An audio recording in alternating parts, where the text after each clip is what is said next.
आता मित्रांनो, पुन्हा एक नवीन व्हिडिओमध्ये बिग बॉसचा प्रोमो रिलीज झाला आहे, ज्याच्यामध्ये आपल्याला तन्वी वर्सेस अनुश्री या दोघांमध्ये जबरदस्त तरीकेने भांडण करताना दिसत आहे.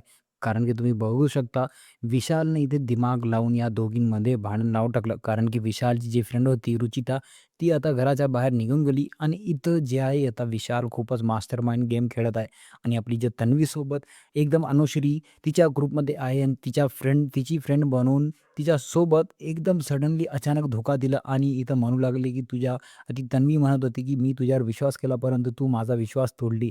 तर अनुश्री म्हणत होती, की "हा आमचा गेम प्लॅन होता. तू आमच्या गेम प्लॅनमध्ये फसलीस." म्हणजे इथं तन्वीला सुद्धा टार्गेट करत आहात. तुम्हाला काय वाटतं, की इथं तन्वीला असं विशालद्वारे जे आहे अनुश्रीसोबत प्लॅन करून जे आहे हे म्हणजे आपली तन्वीला फसवत आहे आणि तन्वीला म्हणजे काही ना काही नॉमिनेट करण्याची कोशिश करत आहे. आता बघू त्या पुढे काय होणार. तुम्हाला काय वाटतं, की इथं तन्वीला सपोर्ट कोण करणार? कारण की इथं भांडण होताना सुद्धा राकेशची एक गोष्ट तोंडातून निघाली नाही आणि राकेश उगाच चुपचाप बसला. तुम्हाला काय वाटतं, की राकेशला तन्वीचा साथ द्यायला हवं होतं किंवा नाही? कमेंट करून सांगा. भेटूया पुढच्या व्हिडिओमध्ये. तोपर्यंत बाय बाय.